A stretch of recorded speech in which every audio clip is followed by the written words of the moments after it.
Qu'est-ce qui construit la force? Qu'est-ce qui forge le caractère? Qu'est-ce qui bâtit la résistance? C'est la chute, c'est la douleur, c'est le processus de traverser l'obscurité pour atteindre la lumière.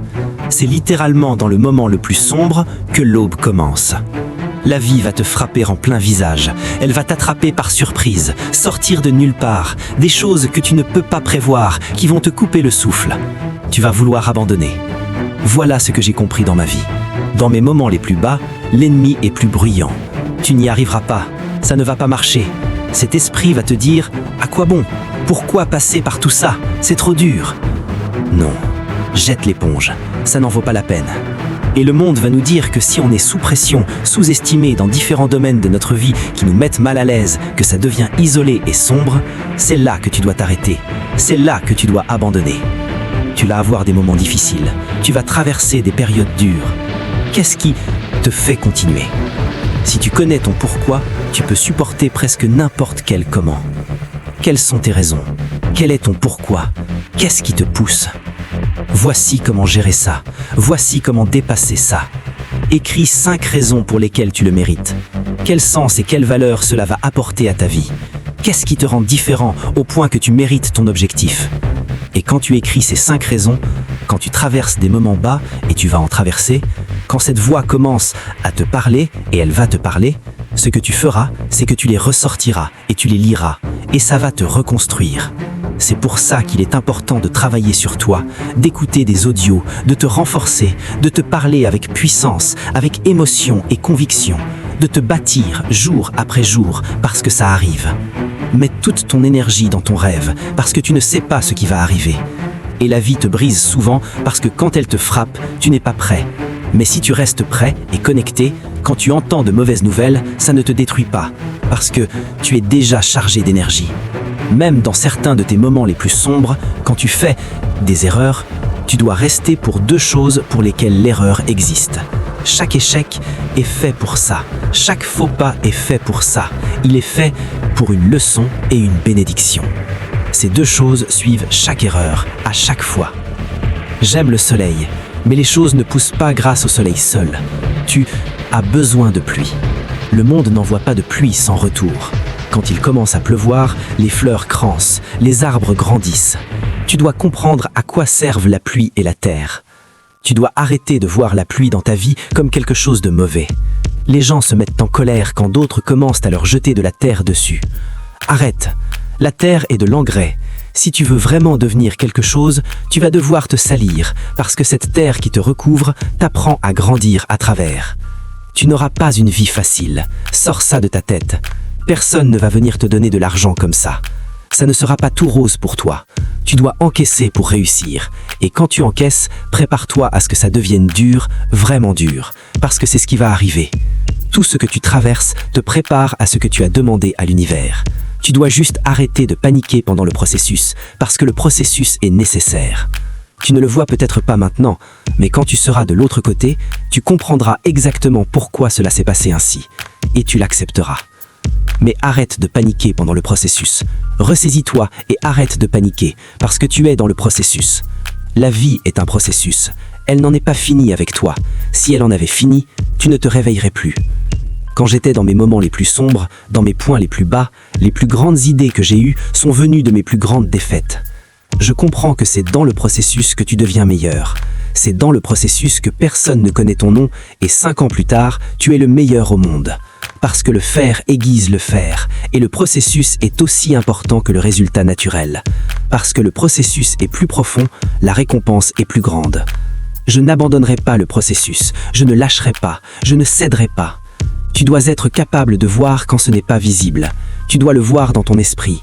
Tu dois te voir écrire un livre avant même qu'il soit terminé. Tu dois le voir, tu dois croire à l'invisible. Parce que si tu n'y crois pas, tu ne le manifesteras jamais. Mais quand tu y crois, tu forces l'univers à t'aider dans ce que tu fais. Tu dois y habiter. Tu dois apprendre à te battre avec ça. Tu dois donner un peu plus de sueur, un peu plus de sang, un peu plus de torne. Mais tu dois lutter avec ça. Tu dois te maîtriser. Tu dois tenir bon. Si c'est dur, accepte-le. C'est dur. La seule chose qui compte, c'est comment tu y fais face. C'est tout ce qui compte. Et rien ne va nous arrêter. Je ferai tout ce qu'il faut. Faire tous les ajustements nécessaires. Je le mérite, je vais le faire. Nous avons été mis à terre, mais nous ne sommes pas détruits. N'abandonne jamais. N'abandonne jamais, parce que je ne t'ai jamais dit que ce serait facile. Mais avec une force mentale, tu peux y arriver. Il y a beaucoup de gens qui ont perdu cette flamme dans les yeux, qui, à cause des expériences de la vie, ont dit « non, je ne peux pas ». Tu peux vivre assez de douleur, assez de déception, que ça te fracasse au sol, te jette de la terre au visage et te fasse croire que tu ne peux pas. Penses-tu que c'est fini pour toi? Non, ça ne l'est pas. La vie va te frapper en plein visage, elle va te mettre à l'épreuve encore et encore. On va te dire que tu n'es pas assez bon, ta foi sera testée. Ta famille va te regarder et dire « Comment on va payer l'assurance le mois prochain ?» Je ne sais pas, mais je sais qu'on va y arriver. La vie est dure, c'est ça la réalité. La vie est un challenge. Si tu ne travailles pas aussi dur que possible, si tu ne sacrifies pas tout, si tu ne te fais pas rejeter et que tu continues à revenir encore, si ta loyauté et ta foi ne sont pas testées, alors tu n'aimes pas vraiment. Si tu abandonnes, alors si tu as traversé tout ça, ça, c'est de l'amour. Le problème aujourd'hui, c'est que trop d'entre nous ne sommes pas engagés. Engagement signifie « quand ça ne va pas, j'abandonne. Quand les choses ne vont pas comme je veux, je lâche, je cède ». La plupart d'entre vous ne sont pas liés par un pacte. Un pacte signifie « écoute, toi et moi, si l'entreprise tombe, nous tombons avec. Nous ne reculons pas, nous n'abandonnons pas, nous ne nous rendons pas ». Et la raison pour laquelle beaucoup d'entre vous ne réussissent pas, c'est parce qu'à chaque fois que ça ne va pas dans votre sens, vous abandonnez, vous lâchez, vous renoncez. Et les gens ressentent la faiblesse, ils la sentent. On sent quand quelqu'un n'est pas engagé, qu'il n'est pas dédié. Et il y a un autre niveau que tu atteins quand tu te donnes à fond. Être extrêmement talentueux est bien, mais c'est une volonté extraordinaire qui dit « Chaque fois que je tombe, je me relève et je réussirai. Je ne me rendrai pas ». À un moment, ta foi doit être testée. À un moment, la vie doit te tester. Personne ne viendra te sauver, personne ne viendra te chercher. Mais toi, tu peux te sauver. Tu y arriveras par le sang, la sueur et les larmes. C'est ton moment de te prouver que rien ne peut t'arrêter. Quand tu as peur, la peur te fait penser d'une manière que tu ne devrais pas. Quand tu as peur, elle te fait parler d'une certaine manière. Mais quand tu as la foi, tu n'as pas besoin de compter. Quand tu as la foi, tu n'as pas besoin de regarder dehors. Quand tu as la foi, tu n'as pas besoin de voir combien de chevaux. Quand tu as la foi, tu n'as pas besoin de voir combien d'armées. Quand tu as la foi, tu n'as pas besoin de voir combien d'épées. Quand tu as la foi, tu n'as pas besoin de compter les boucliers. Quand tu as la foi, tu crois et ça arrive. Si tu peux garder espoir, tu peux y arriver. Parce que quand tu gardes espoir, c'est en réalité de la foi. Tu dois juste transformer « j'espère que ça arrive » en « je crois que ça peut arriver ». Je n'avais aucun avantage, mais un jour, je me suis réveillé et j'ai compris que tous les hommes sont égaux.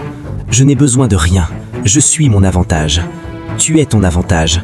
Pourquoi attends-tu que quelqu'un t'appelle? Pourquoi attends-tu que quelqu'un te valide? Pourquoi attends-tu que quelqu'un te dise que tu as un rêve ou un objectif? Pourquoi attends-tu que quelqu'un te prenne à la main et te donne ce qui t'appartient? Peu importe l'argent que tu gagnes, la vie que tu vis, c'est la tienne.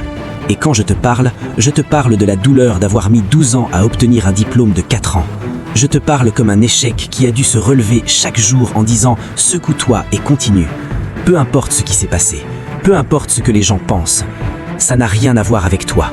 Voilà ce qui compte. Où veux-tu aller? Qu'est-ce que tu veux faire maintenant? Cette pensée, cette vision que tu as dans ton esprit de là où tu veux aller et de ce que tu veux faire, ressens-la. Regarde ton objectif. Vois-toi là-bas. Ressens la sensation d'atteindre cet objectif, de prendre la décision ou de surmonter l'épreuve. Ressens la gloire que tu ressens à l'intérieur quand tu peux dire « je l'ai fait ». Vois ça se passer. Crois juste que ton jour arrive, que les sacrifices que tu fais aujourd'hui vont payer. Mais si tu n'y crois pas, ça n'arrivera pas.